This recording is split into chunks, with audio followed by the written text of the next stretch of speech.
अस्सलाम वालेकुम everyone, this is Miya Akbar. Hope so आप सब लोग ठीक होंगे और मेरी वीडियोस आपको पसंद आ रही होंगी।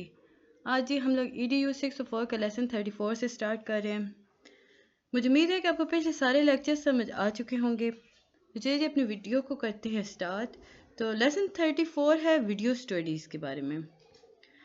टॉपिक 199 के अंदर हमारे पास आता है सबसे पहले जो एब्रीवेशन आती है TIMS, TIMSS। 1995 के अंदर था। अब टिम्स का मतलब क्या हुआ? Third international mathematic and science studies. यानी कि टिम्स जहाँ भी होगा, अगर आपके एमसीक्यूज में एब्रीवेशन पे आता है तो याद रखिएगा इसका मतलब होता है third international mathematic and science studies. इसमें हमने बात की वीडियो सर्वे के बारे में, बताया गया था, कंपैरिजन किया गया था मैथमेटिक टीचर को, डेटा लिया गया था 231 ग्रेड से, यानी 8 मैथमेटिक लेसन्स का लिया गया था।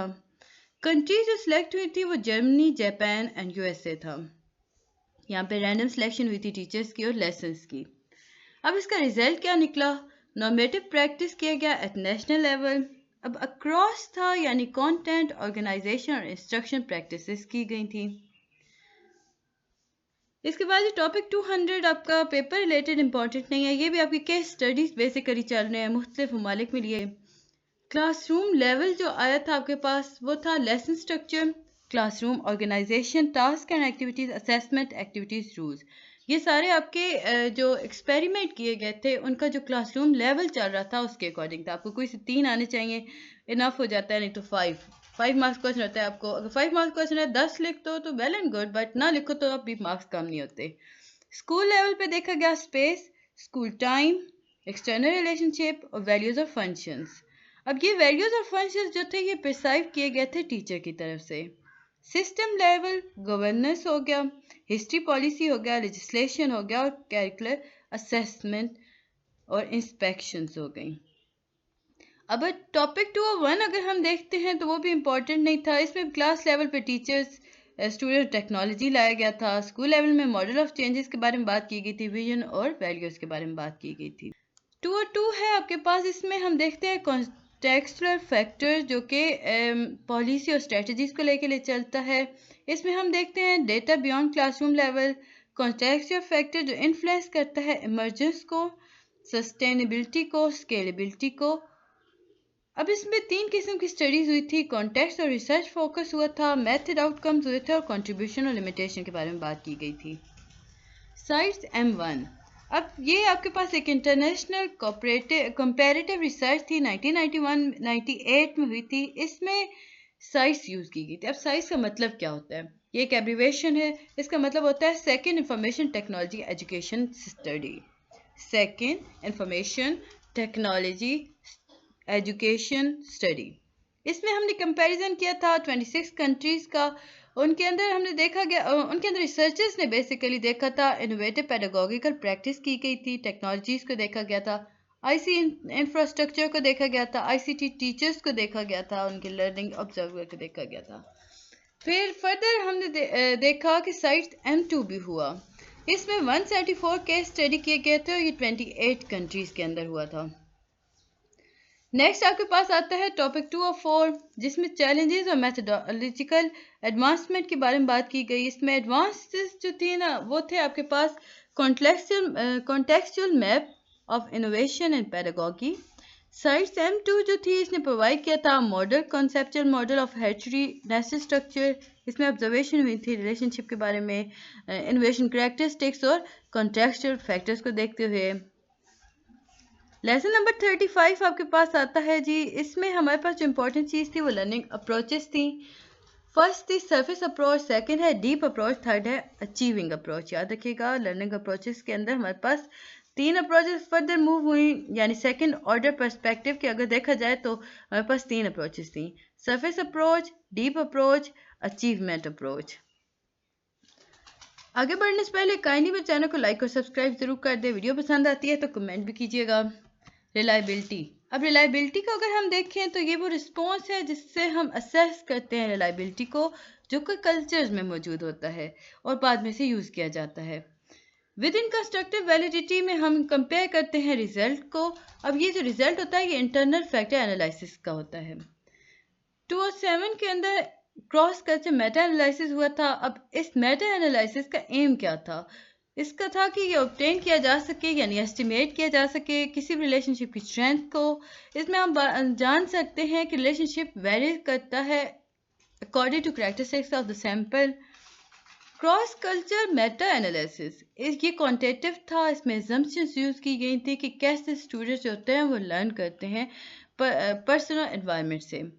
Correlate with academic grade. अब कोरिलेट आप जब देखते हैं तो सरफेस अप्रोच जो होती है वो नेगेटिव आउटकम को देखा गया था, डीपर अप्रोच पॉजिटिव आउटकम को प्रोवाइड करती है। प्रॉब्लम इसमें ये आया कि डीप अप्रोच जो है वो हर दफ़ा रिवॉर्ड नहीं देती in term of grades. Issue, अब हम इसमें देखते हैं कि हमारे पास कुछ इशू भी आए थे सेल्फ रिलायंस के अंदर ना, लर्निंग के अंदर। अब मेटा एनालिसिस जो था ये रीच नहीं करता था, स्टडी को लेके नहीं चल रहा था, यानी कि इसमें से डीप स्टडी कर रहे थे ना। अगर स्केल्स की बात करते हैं तो डिफरेंट इंस्ट्रूमेंट यूज़ हो रहे थे जिसके अंदर मेजरमेंट स्टार्ट की गई थी, एक वेरिएबल को यूज़ किया गया था, कंपेरेबल किए गए थे इन मेजरमेंट्स को, यहाँ पे इश्यूज क्रिएट हो गए थे। चाइनीज ट्रेडिशन को देखा जाए तो टीचर स्टूडेंट रिलेशनशिप जो होता है वो इक्वल रिलेशनशिप होता है, like parents and children. Teacher की अथॉरिटी होती है, टिपिकल टीचिंग चल रही होती है। Horse crossing culture comparison. Australia secondary school teacher को देखा जाए तो इसका रोल रिस्ट्रिक्ट होता है क्लासरूम तक। हांगकांग के टीचर्स को देखा जाए तो इसका रोल एक्सटेंड किया जाता है स्टूडेंट प्रॉब्लम। अब ये प्रॉब्लम आउटसाइड से स्कूल्स भी चलती हैं। चाइनीज जो एक्सपेक्टेशंस होती हैं टीचर से, लाइक रोल मॉडल होना चाहिए, कंसर्न करे स्टूडेंट के साथ मॉरल डेवलपमेंट के लिए। अब ये जो कंसर्न है ये बियॉन्ड द क्लासरूम भी होना चाहिए। लेक्चर नंबर 36 आपके पास आता है जी। इसमें हम बात करते हैं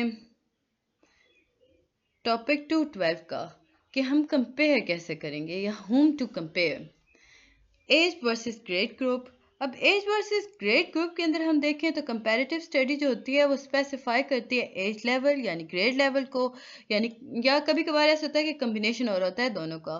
अगर एज ऑफ एंट्री देखें स्कूल की तो ये डिफरेंट कंट्रीज के अंदर वेरीज करती है, यानी कि डिफरेंट होती है। हर कंट्री के अंदर एक स्पेसिफिक एज होती है कि आप बच्चे को स्कूल में दाखिल करा सकते हो। Pupils within school, feedback of student performance important। यहाँ पे टॉपिक 213 में हमें बताया गया कि जो परफॉर्मेंस पे फीडबैक हो रही होती है ना वो काफ़ी इंपॉर्टेंट होती है। इससे इंक्रीज होता है बच्चे का कोऑपरेशन लेवल, उसका कॉन्फिडेंस इंक्रीज होता है, सो वो फ्यूचर में कोऑपरेट अच्छे से कर सकता है। अथॉरिटीज़ जो होती हैं वो इंटरेस्ट करती हैं किस चीज़ के अंदर, इंटरनेशनल स्टैंडिंग के बारे में, रीजन के देखती हैं कि कैसे डिफरेंट कैरेक्टरिस्टिक डिफरेंट अचीवमेंट को दिखाता है या आपका लोग फोकस करता है। इसके बाद ये फंक्शनैलिटी आता है। अगर बेंचमार्क के बाद देखा जाए तो 3 लेवल है हमारे पास फंक्शनैलिटी के, याद रखिएगा, इंडिपेंडेंट, फंक्शनल और प्री फंक्शनल। आगे बढ़ने से पहले काइंडली मेरे चैनल को लाइक और सब्सक्राइब ज़रूर कर दिया करें। लिमिटेशन।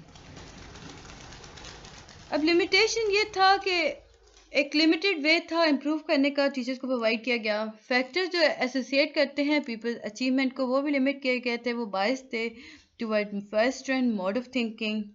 अगर हम इक्विटेबल अचीवमेंट की बात करते हैं तो देखते हैं कि ये हम देखते हैं कि कैसे एक्सटेंड कर रहा है पीपल स्कोर्स को एट डिफरेंट डिफरेंस, उसके फंक्शंस डिफरेंस को among schools, peoples in schools, दो तरह के देखा गया था।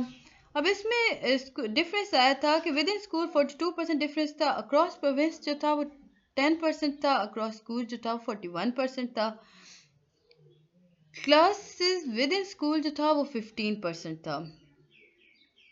ये था 36 लेक्चर। जल्दी से हम 37 देख लेते हैं क्योंकि ये आपके शॉर्ट लेक्चर्स हैं। टू डोमिनेट अप्रोचेस यहाँ पाई जाती हैं। 2 डोमिनेट अप्रोचेस कौन सी हैं? Human capital approach, human right approach. अगर सोशल जस्टिस अप्रोच डायमेंशंस को देखा जाए तो इक्वलिटी को देखकर क्वालिटी ऑफ एजुकेशन को लेकर डिफाइन किया गया था इंक्लूजन, रेलेवेंस, डेमोक्रेसी। अब कॉन्सेप्ट ऑफ सोशल जस्टिस की बात करते हैं तो नैन्सी फ्रेसर 3 अप्रोचेस प्रोवाइड की गई थी। नैन्सी फ्रेसर ने प्रोवाइड की थी, अमर्त्य सेन ने किया था और मार्था नस्बम ने किया था। अब हम अमर्त्य सेन के देख चुके हैं, फर्दर हम मूव करेंगे तो नैन्सी और मार्था दोनों को देखेंगे। टॉपिक 218 के अंदर हमारे पास ह्यूमन रिसोर्सेज के बारे में बात की गई थी। अगर ह्यूमन कैपिटल अप्रोच को देखा जाए ना तो पता चला कि उसका जो कॉन्सेप्ट है वो ह्यूमन रिसोर्स डेवलपमेंट पे बेस करता है। हमें बताया गया कि ह्यूमन बीइंग जो है वो कंट्रीब्यूट करता है इकोनॉमी ऑफ कंट्री के अंदर। एजुकेशन क्वालिटी जो होती है वो इकोनॉमिक ग्रोथ के लिए काफ़ी ज़रूरी होती है। जीडीपी जो है वो सिग्निफिकेंट इंडिकेटर है डेवलपमेंट के अंदर। अगर हम पॉलिटिकल कमिटमेंट को शिफ्ट कर दें तो वो cost sharing to free primary education तो बेहतर से बेहतरीन तरफ जाया जा सकता है। सोर्सेज ऑफ इनइक्वालिटी की अगर हम बात करते हैं ह्यूमन पर्सपेक्टिव को लेकर तो क्वालिटी जो है वो तीन सोर्सेज पर यानी तीन सोर्सेज ऑफ इनइक्वालिटी की वो बात करती है। जेंडर, अर्बन रूरल इनइक्वालिटी और इनइक्वालिटी बाय रीजन। टॉपिक 219 आपके पास है problem in human capital perspective. Human being जो होते हैं वो एक ह्यूमन वर्कर के तौर पे काम करते हैं। एजुकेशन क्वालिटीज में इम्प्रूव की जाती है थ्रू वर्कआउट। इसके बाद ही हम देखते हैं school effectiveness indicator. Main indicator क्या है? Presence of staff and student, infrastructure बेहतरीन होना चाहिए, फिजिकल इमोशनल और मेंटल स्टेट बेहतर होनी चाहिए टीचर की भी और लर्नर की भी। यानी पे इस पे वर्क किया गया था काफ़ी सारा। इसके बाद ही हम देखते हैं लेक्चर 38 को। लेसन 38 के अंदर हम रीडिस्ट्रीब्यूशन कर रहे हैं या क्वालिटी ऑफ एजुकेशन के बारे में बात कर रहे हैं। अब देखिए नैन्सी की हम बात करेंगे। नैन्सी फ्रेसर जो थे इन्होंने बात की थी सोशल जस्टिस के बारे में कि वो एक फर्स्ट डायमेंशन है जो कि अपीयर किया गया रीडिस्ट्रीब्यूशन के बाद। अगर हम डिस्ट्रीब्यूट की बात करते हैं तो हम देखते हैं कि पीपल को कितना उनका इक्वल एक्सेस मिली एजुकेशन को लेकर। रिसोर्सेज की अगर हम बात करते हैं तो मटीरियल, ह्यूमन और सिंबॉलिक स्कूल, ये सारे हमारे पास रिसोर्सेज हैं। ह्यूमन रिसोर्सेज हमारे पास है टीचर और स्टाफ का। सिंबॉलिक रिसोर्सेज आपके पास हैं लैंग्वेज, मटीरियल रिसोर्स और सिंबॉलिक वैल्यूज का मटीरियल रिसोर्सेज लेते हैं। असेस करते हैं एजुकेशन आउटकम के तो वो कॉग्निटिव और इफेक्टिव होता है। रिकॉग्निशन को अगर हम देखें तो प्रेजेंस ऑफ डाइवर्स ग्रुप अगर हम बात करें प्रेजेंस ऑफ डाइवर्स ग्रुप की, मिनॉरिटीज़ की, डिसेबल्स की, ओवर एज चिल्ड्रंस की, जेंडर्स की, तो ये सारी इसमें आ जाती हैं। आपको कुछ से चार आने चाहिए जो आपके पेपर के लिए काफ़ी इनफ हो जाते हैं क्योंकि आपके पास टाइम कम होता है। वहाँ पे आपको ये नहीं कहा जाता कि देखिए जी डिटेल्स लिखें। डिटेल्स अगर कहा भी है तो आप उसमें कंप्लीट नहीं जाते हो, थोड़ा थोड़ा करके लिखते हो। मुझे उम्मीद है कि आपको ये सब समझ आया होगा। मिलते हैं नेक्स्ट वीडियो में, तब तक के लिए अल्लाह हाफिज़।